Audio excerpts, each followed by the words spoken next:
वो थोड़ी जल्दबाजी में ही लिफ्ट के अंदर घुसी और नीचे जाने का बटन दबाया।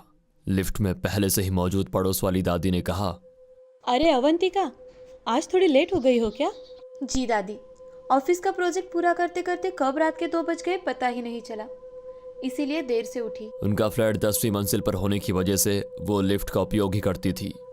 लिफ्ट शुरू हो गई और नीचे की ओर जाने लगी, पर आम दिनों की तुलना में आज लिफ्ट से कुछ ज्यादा ही आवाज आ रही थी।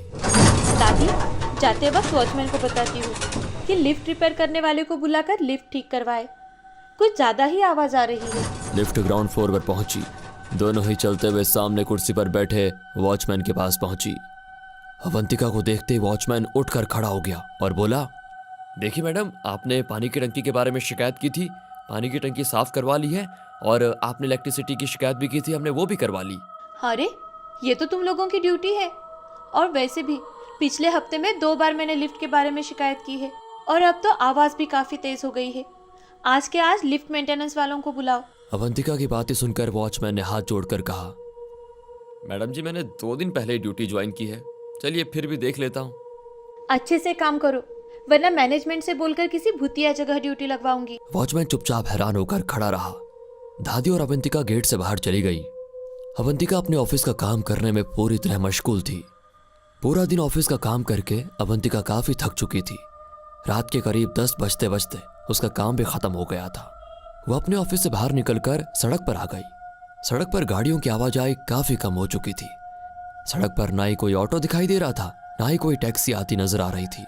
आधा घंटा बीत गया था, तभी उसके सामने से एक टैक्सी आती नजर आई और फिर टैक्सी का सफर शुरू हो गया। कल रात को नींद पूरी ना होने के कारण उसे टैक्सी की सीट पर बैठे बैठे नींद आने लग गई। कुछ ही देर में टैक्सी उसके अपार्टमेंट के पास पहुंची। वो नीचे उतरकर गेट से अंदर चली गई। वॉचमैन की कुर्सी की तरफ देखा, पर हर रोज की तरह कुर्सी खाली नजर आई। अब गया होगा शराब पीने, इसकी तो शिकायत करनी ही पड़ेगी। अपने आप से बुदबुदाते हुए वो लिफ्ट के पास पहुंची। लिफ्ट के अंदर जाते ही वो दरवाजा बंद करने वाली थी, तभी झट से वॉचमैन लिफ्ट के अंदर आया।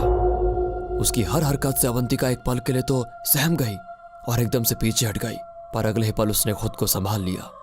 वॉचमैन ने लिफ्ट का दरवाजा बंद कर लिया और थोड़ा गुस्सैल नजर से अवंतिका की ओर देखने लगा। उसकी हरकत को देखकर अवंतिका बोली, ये क्या बदतमीजी है? जी नहीं, आपने सुबह कहा था ना वो लिफ्ट ठीक करने के लिए, हमने ठीक करवा ली है। देख लीजिए, वरना आप मेरी शिकायत करने के लिए ऊपर तक जाएंगी। तुम तो ऐसे बोल रहे हो कि ये काम कर कर मुझ पर एहसान कर रहे हो। बिल्डिंग मैनेजमेंट ने ये जिम्मेदारी तुम्हें दी है। जी नहीं, मेरा काम तो निगरानी करना है, फिर भी लोगों को परेशानी ना हो इसलिए अपनी जिम्मेदारी समझकर काम करवा लिया है। वैसे आप बताइए, काम ठीक हुआ है क्या? कोई आवाज तो नहीं आ रही है ना? लिफ्ट के अंदर एक जानलेवा सन्नाटा फैल गया। वॉचमैन की इस हरकत से उसे गुस्सा तो काफी आ गया था, पर दिल ही दिल में वो बुरी तरह डर चुकी थी।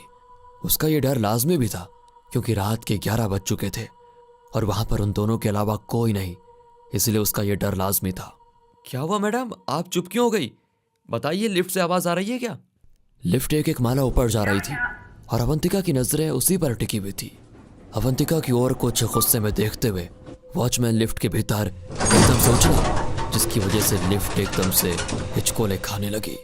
वॉचमैन की हरकत से वो डरी सहमी लिफ्ट के कोने में चिपक कर खड़ी होकर कांपती हुई आवाज में बोली, ये क्या मजाक लगा रखा है? अगर लिफ्ट टूट गई तो? अरे ऐसे कैसे टूट जाएगी, और टूट भी गई तो रिपेयर करवा लूंगा। इतना कहकर वो दोबारा कूदने लगा। ये देखो, नहीं टूटा ना? देखा, नहीं टूट रही लिफ्ट। जैसे तैसे वो 10वीं मंजिल तक पहुंची। लिफ्ट रुकते ही अवंतिका ने झट से दरवाजा खोला और खाली वार्ड में तेज कदमों में चलने लगी। लिफ्ट के अंदर खड़ा वॉचमैन उसी को देख रहा था।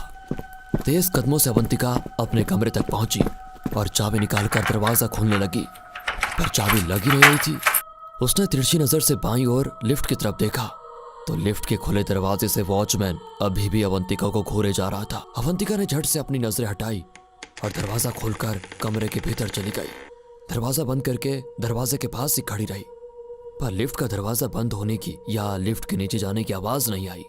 डर और गुस्से से आग बबूला हुई अवंतिका अपने आप से बुदबुदाई, इसकी नौकरी खत्म समझो, मुझे डराने की कोशिश कर रहा है। तू कल इस अपार्टमेंट से बाहर होगा। इतना कहकर वो फ्रेश होने के लिए चली गई। शावर का ठंडा पानी शरीर पर गिरते ही उसकी सारी थकावट दूर होने लगी। बदन में टॉवल लपेटकर वो बाथरूम से बाहर आ गई। तभी उसे कुछ याद आ गया। वो अपनी खिड़की के पास गई और धीरे से नीचे झांककर वॉचमैन को देखा तो वो अपने कैबिन के पास खड़ा अवंतिका के फ्लैट की तरफ ही देख रहा था। वो झट से पीछे हट गई। बहुत हो गया, अब तुम्हारी नौकरी कोई नहीं बचा सकता। इतना कहकर उसने अपनी खिड़की पर पर्दा डाल दिया। सुबह हो चुकी थी। अपने बेड से उठकर वो खिड़की के पास गई और धीरे से पर्दा हटाकर देखा। नीचे लोगों की आवाजाही शुरू थी पर वॉचमैन नहीं था। उसने पर्दा पूरी तरह से हटा दिया और अपने बालों पर बांधकर ऑफिस के लिए तैयार होने लगी। फ्लैट का दरवाजा लॉक करके वो लिफ्ट के पास गई। उसने बटन दबाया कि तभी दादी ने आवाज दी। अरे अवंतिका, आज सीढ़ियों का इस्तेमाल करना होगा, लिफ्ट बंद पड़ चुकी है। दादी सीढ़ियां चढ़कर ऊपर आ गई और काफी थक भी चुकी थी। दादी की हालत देखकर अवंतिका गुस्से से आग बबूला हो गई और मन ही मन बोली, कल रात तो बड़ा उछल कूद करके बोल रहा था कि लिफ्ट बिल्कुल ठीक की है, लिफ्ट ठीक की है, क्या खत ठीक की है?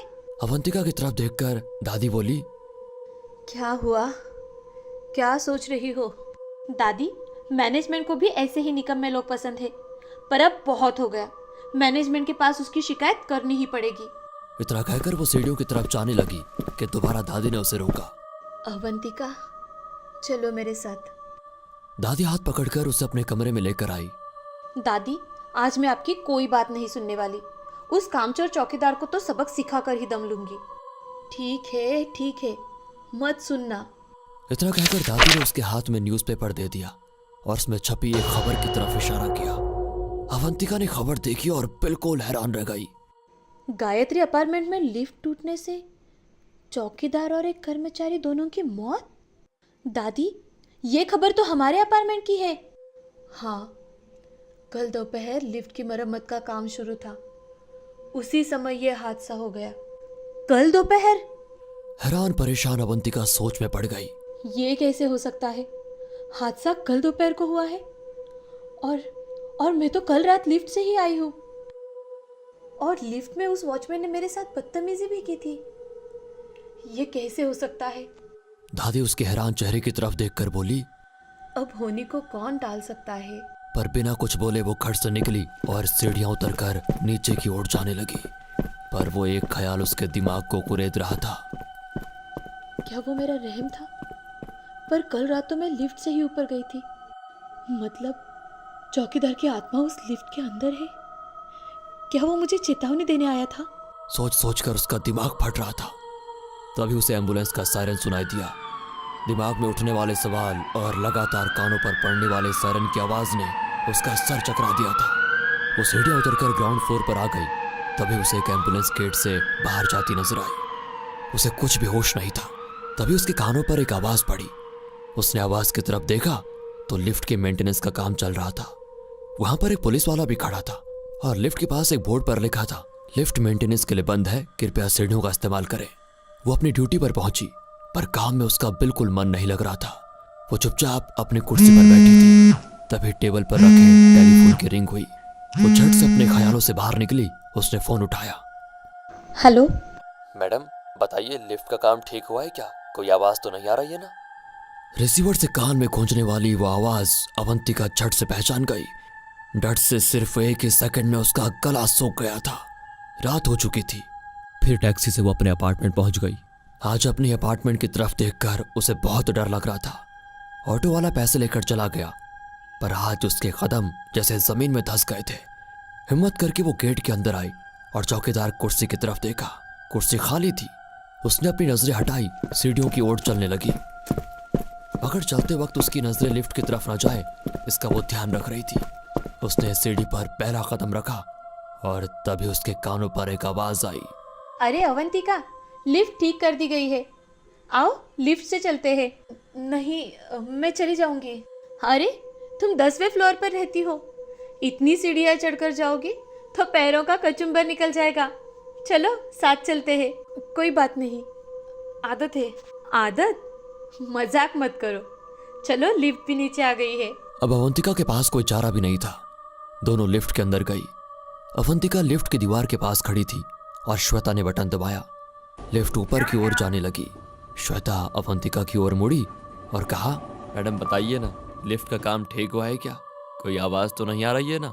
अवंतिका डर से कांप गई।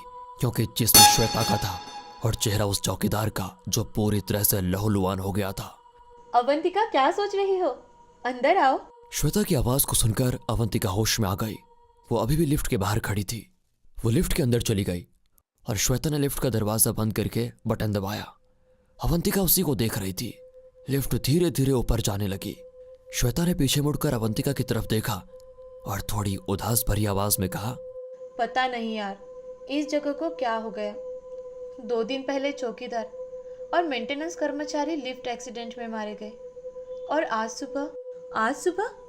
सुबह क्या हुआ? मतलब तुम्हें कुछ नहीं पता? नहीं, इसीलिए तो पूछ रही हूँ।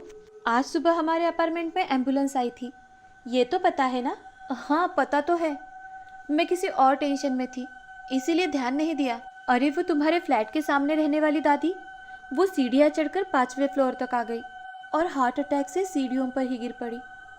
हम सब दादी को संभालने की कोशिश कर रहे थे, पर उनकी निगाहें वो तो कहीं और पर ही टिकी हुई थी। शायद उन्होंने कुछ ऐसा देखा था जिससे उन्हें हार्ट अटैक आया होगा। हमने तुरंत ही एम्बुलेंस को फ़ोन किया, पर वो पहले ही दम तोड़ चुकी थी। उसकी बात सुनकर अवंतिका जैसे सन्न रह गई। वो कुछ बोलती कि तभी श्वेता ने कहा, चलो, मेरा फ्लैट आ गया। लिफ्ट रुक गई और श्वेता बाहर निकली। अवंतिका हैरान होकर सोच में पड़ गई थी। दादी और मैं तो दादी के कमरे में थे और वहीं पर तो दादी ने मुझे चौकीदार के मौत के बारे में बताया। तो ये कैसे हो सकता है? तभी जाते जाते श्वेता ने पीछे मुड़कर अवंतिका से कहा, बेटी, जरा संभाल कर, वो तुम्हें नहीं छोड़ेगा। अवंतिका डर से कांप गई क्योंकि वो आवाज श्वेता की नहीं बल्कि दादी की थी। वो अजीब सी आवाज को सुनकर अवंतिका लिफ्ट से बाहर निकली कि तभी लिफ्ट का दरवाजा बंद हो गया। लिफ्ट अब धीरे धीरे ऊपर बढ़ने लगी। अब वो पूरी तरह बेबस थी। अवंतिका को सामने लिफ्ट के चिकने मेटल में अपना धुंधला अक्स नजर आने लगा। वो अपने अक्स को ही देख रही थी कि तभी किसी ने उसके पीछे से अपना चेहरा बाहर निकाला। वो पूरी तरह सहम गई। झट से मुड़कर देखा पर कोई नहीं था। वो इतना डर चुकी थी कि बटन दबाकर लिफ्ट को 6ठे फ्लोर पर रोकने लगी, लेकिन लिफ्ट रुक ही नहीं रही थी। वो लगातार बटन दबाई जा रही थी। तभी उसे अपने पीछे किसी की आहट महसूस हुई। अवंतिका ने लिफ्ट के बटन दबाना बंद किया। उसके सामने वाली लिफ्ट की मेटल से बनी दीवार में उसने गौर से देखा। उसे केवल अपना ही धुंधला सा अक्स नजर आ रहा था। तो वो आहट, वो मौजूदगी का एहसास, वो अजीब सी हलचल, अवंतिका पूरी तरह डर चुकी थी। अब वो 8वें फ्लोर पर पहुंच चुकी थी, पर अभी भी 2 फ्लोर बाकी थे। वो दरवाजे की तरफ देख रही थी कि तभी उसके पीछे वो धुंधली परछाई धीरे धीरे उसकी तरफ बढ़ती महसूस हो रही थी। डर के कारण अवंतिका के जिस्म से पसीना और आंखों से आंसू दोनों आने लगे। 9वां फ्लोर गुजरकर अब 10वां फ्लोर आने वाला था और इधर वो अजीब सी आहट अवंतिका के कानों तक पहुंच चुकी थी। उसके पीछे कोई तो था उसके पीछे, जिसकी सांसों की ठंडक उसकी गर्दन पर जमे पसीने पर महसूस हो रही थी और अब वही ठंडक उसके कानों को महसूस होने लगी। शायद उसके पीछे जो कोई खड़ा था वो बोलने के लिए अपना मुंह खोलता कि तभी 10वां फ्लोर आ गया। 1 सेकंड भी न गवाए अवंतिका ने दरवाजा खोलने के लिए बटन दबाया। दरवाजा खुलते ही चौकीदार को दरवाजे के बाहर देख वो लिफ्ट के अंदर ही गिर पड़ी। अरे मैडम, क्या हुआ? उठिए ना। हेलो, कोई है? क्या मुसीबत है? आज ही बताओ, ड्यूटी का पहला दिन था, साला पनौती हो गई। उसे देखते ही अवंतिका ने गहरी सांस ली और